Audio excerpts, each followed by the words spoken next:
Hi, I'm 𝐚𝐭𝐜, the container guy. Today we're going to be doing probably our most common set of modifications to a shipping container. This used 40-foot is getting a man door, 2 vents, a lockbox, and a shackle lock. Stick around, hope you learn something. After landing a deal on national television in 2011, where his team pitched their idea of modifying shipping containers, he went on to start his own business. Since then, he's completed thousands of container modifications for clients in every major industry. Now he wants to teach you everything he knows about container modifications and accessories. 𝐚𝐭𝐜 is the container guy.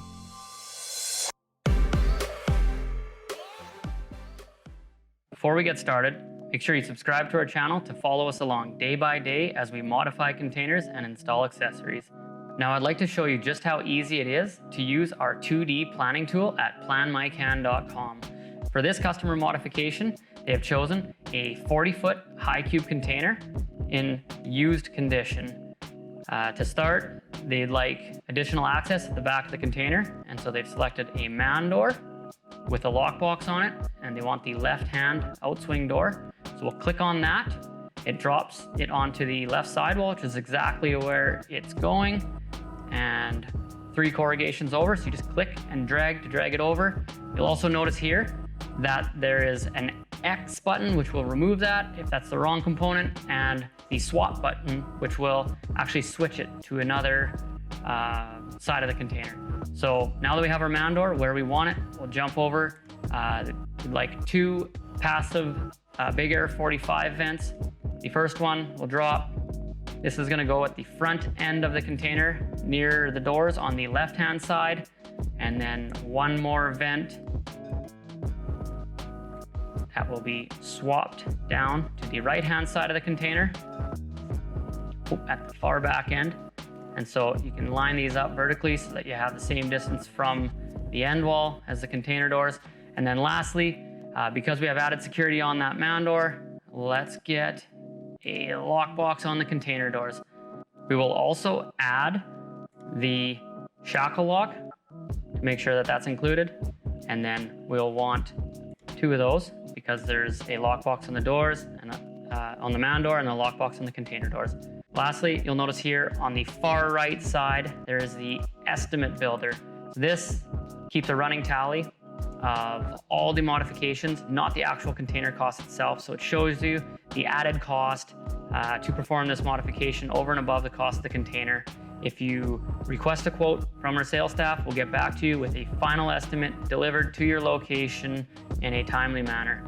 Now, let's get back to actually modifying this shipping container. Well, this container is getting the man door installed at the back end of the can, so we're not going to go into too much detail on the install. We'll show you a few clips of it getting done, but you can check out our library, and we do have a full-length video on a step-by-step instruction on how to install these man doors.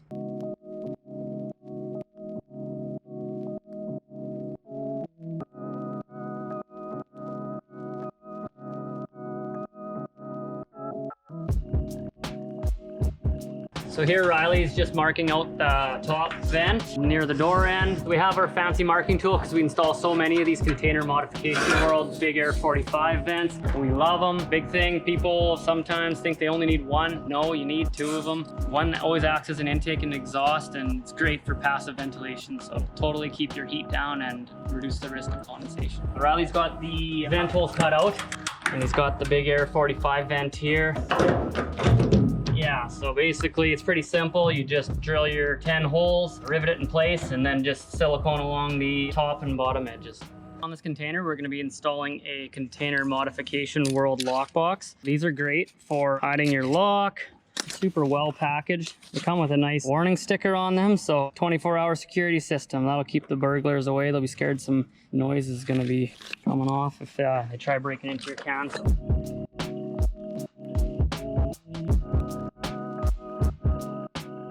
This lockbox here can either be installed up above I don't know what that is, the stopper plate there, or below, depending. It's a little bit harder to see what you're doing under here, but maybe harder for a burglar to get up in there and less room to work, but it's nice to kind of be just above it. Make sure you're far enough down so that this doesn't collide with your lock. And what's really cool is the lockbox here, it's laser cut to the exact profile of the door seal. It's also folded to the profile of the door seal. So, and this side is a little bit deeper than the other. So once that's installed, it sits flush against both the left and right door. And then the receiver just slides right into the back here, and it's accessed with the lock up from the insides.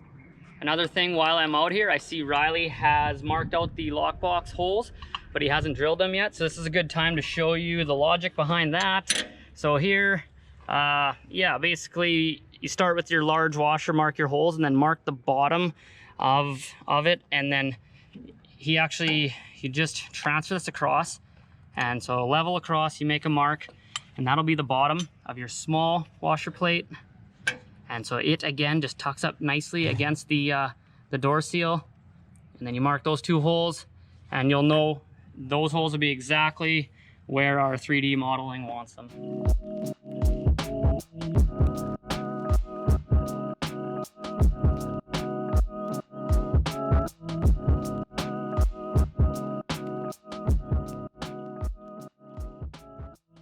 And so here's that 80mm shackle lock. So it's got, yeah, the slide shackle. It works. This lockbox is designed around this lock, so it works perfectly. There you have it. So now that we have the container doors all bolted up rock solid with the lockbox on them, the easiest point of entry into this container is through the man door now. So even though it has the astragal here that protects, you know, crowbars or anything from getting in and trying to pop open the latch on the door lever, it's still, yeah, the weakest point. You know, someone could just sledgehammer the door lever right off. So one thing we suggest, if you're going through the hassle or the expense of installing the lockbox on the container doors, get the lockbox on the man doors as well. So this is a left-hand lockbox. This is the reverse of the regular lockbox that goes on the container door. So these lockboxes, there's left and right-hand versions. So if you're doing a left-hand outswing or a right-hand outswing door, there's always a lockbox option for you.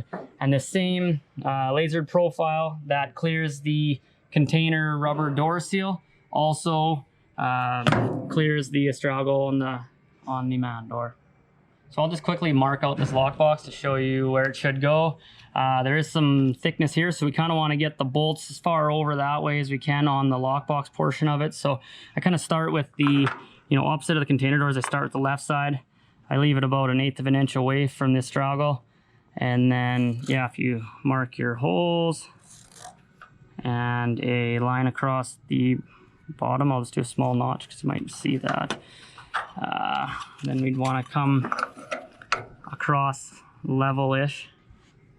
So we got this washer plate. We'd come one of these over to match the door seal. And then so now we have our side referenced and our bottom referenced. Make sure we're nice and plumb. Just gonna eyeball it here. And then mark your 2 holes for your larger lockbox. So those, if you measure the back of the lockbox, should be awfully close to where you need them.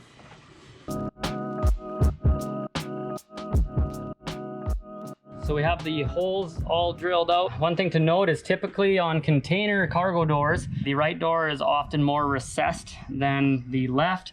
And so with this lockbox, the right side of it is further recessed inwards as well. So in order to make up for the man door actually being both on the same plane, what we can do is take this spacer plate and actually put it on this side of the lockbox and then push your bolts through.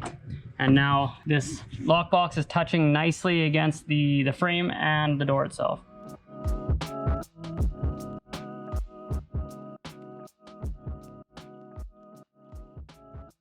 Final thing we like to do on all of our used containers that we send out, a bit of a quality control thing, is just, we have all of the shipping line and leasing company paint codes paint matched and here in stock. And we just like to send someone out to touch up the corner posts and then any outside corrugations that might have some rust showing, just surface rust just from when the 2 containers rub against each other on the ship. So cleaning up the corner posts and the top tubes and some of the outside corrugations really improves the aesthetics of a container and keeps your neighbors happy. So we'll do a final flyover to recap the mods on this can. At the back end, to improve access, we've installed the dual swinger man door with a left-hand lockbox. On the same side, towards the container doors, we have a big air 45 vent installed up high. Then, on the container doors themselves, the regular container modification world lockbox is installed. We've also included two 80mm �𝐴𝐡 shackle locks. And lastly, we have another big air 45 vent installed at the back of the can on the opposite sidewall to give good cross-flow passive ventilation. So that wraps up this video. As always, if you enjoyed it, please give it a like, subscribe to our channel, and hit the notification bell so you're informed every time we post a new video. Or check us out at tcg.ca. Hope you learned something.